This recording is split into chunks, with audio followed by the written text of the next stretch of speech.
pag-asa at makakapitan. Ganto na ba? Mula ngayon. Abra, mahal kita. Noon pa. Mahal na kita.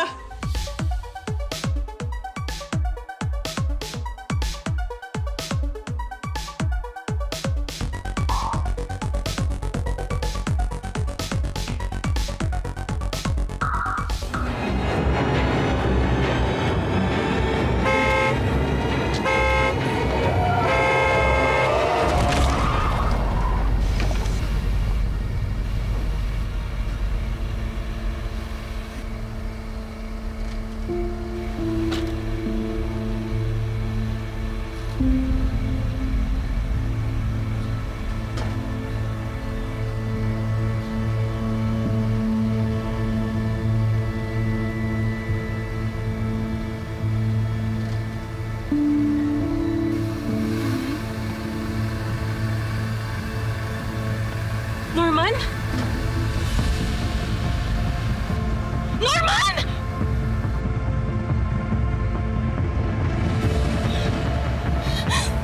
Norman! Ano nangyari sa'yo?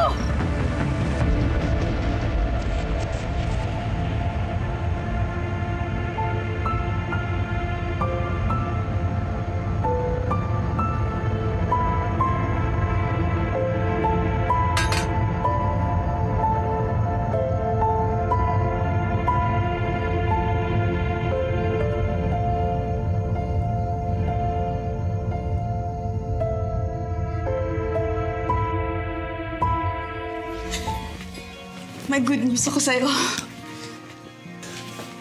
Yung kakilala kong hacker, napalitan niya yung personal information mo. Galing dun sa database ng dati mong school. Ibig sabihin nun, makakapasok ka na ulit gamit ng bago mong pangalan.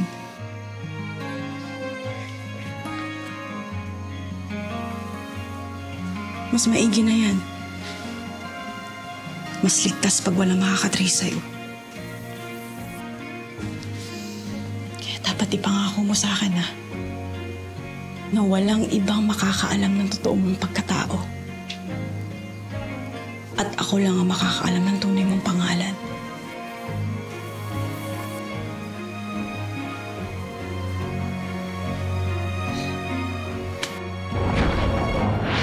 Babagsakin ka nila, papahirapan ng mga makapangyarihan. Lalo pag nasa baba ka nila, parang halang langgang madali na tapakan. Nihilahin ka nila hanggang mawala ng pag-asa at makakapitan. Ganto na ba ang kapalaran ng bawat isa?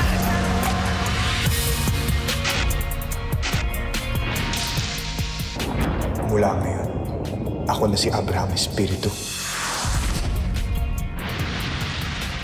Isang masugid na iskolar ng batas. Gusto nga tayo. Alam ko namang hindi lang si Balmores yung gusto mong balikan eh. Ang ibig mong sabihin? Pati si Mercy. Kasi hindi mo matanggap na kasal na siya. Diba? Hindi mo matanggap na may asawa na yung tao. Bakit gusto mong balikan yung babaeng pilit kang kinalimutan? Ano yung pinakain sa'yo ng babaeng yun? Sabihin mo, pagluluto kita. Kahit araw-araw yun paulamin mo, makalimutan mo lang siya. Hindi mo pa rin gets? Ha? Kung ikaw, Abra, kaya mong tanggapin yung taong anak na mamamatay tao, basta ako hindi. Ano? Hindi mo pa rin gets? Hindi mo pa rin ako maintindihan? Sige, tatapatin na kita. Abra, mahal kita. Noon pa. Kahit nung si Norman ka pa lang, mahal na kita. Mahal na mahal. Pero hindi mo nakikita yun eh.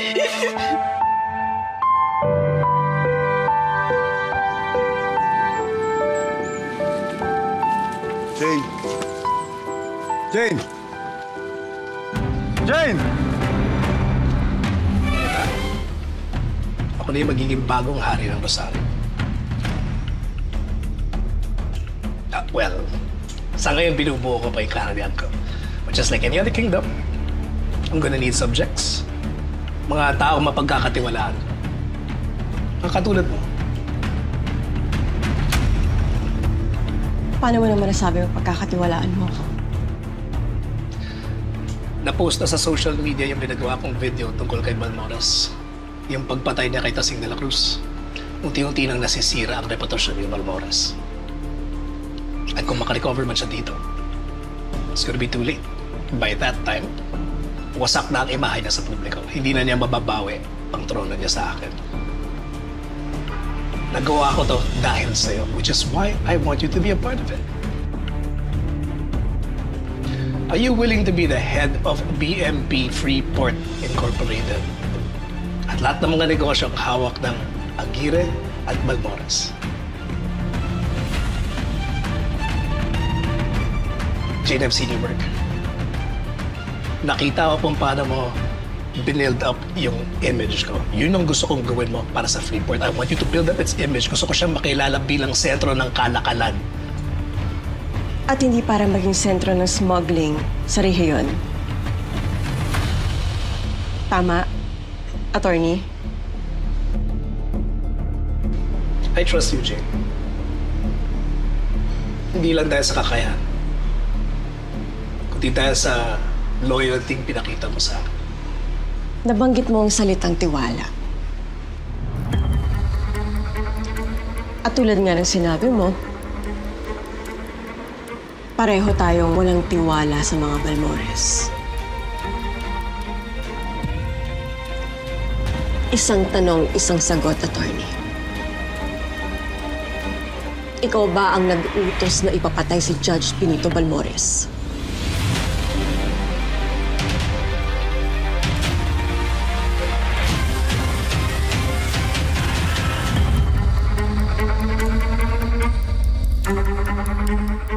Are you crazy? You're asking me that question in public space? Come on. Besides, abogado ako, Jane. Alam mo kung paano ko sasagutin yan. Well, may point ka. Pero pwede mong ibulong sa akin, attorney.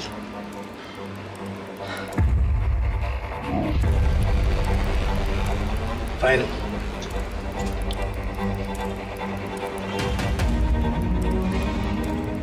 Wala akong kinalaman doon. Real talk, Jane. Kung si Balmores yung nagpapatay sa dad mo, sigurado ako siya nag-utos para ubusin yung angkan ko. Paano lang tayo magalit sa kanya? So, tatanggapin mo ba ang ano ko sa'yo?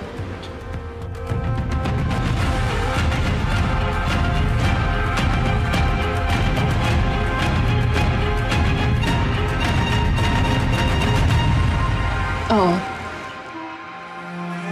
Tinatanggap ko na.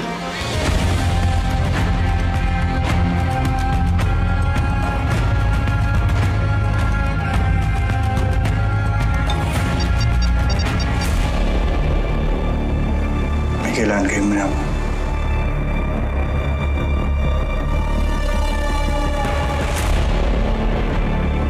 Tungkol sa... Tungkol sa akin. May kinalaman ba ito kay Mercy?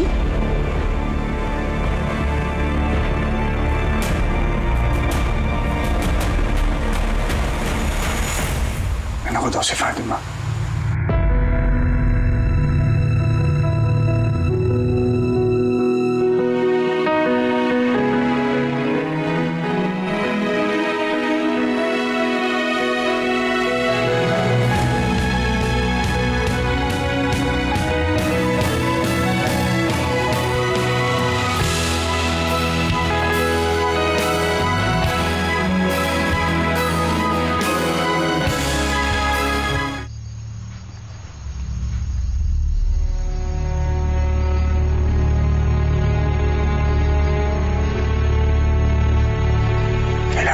Mercy.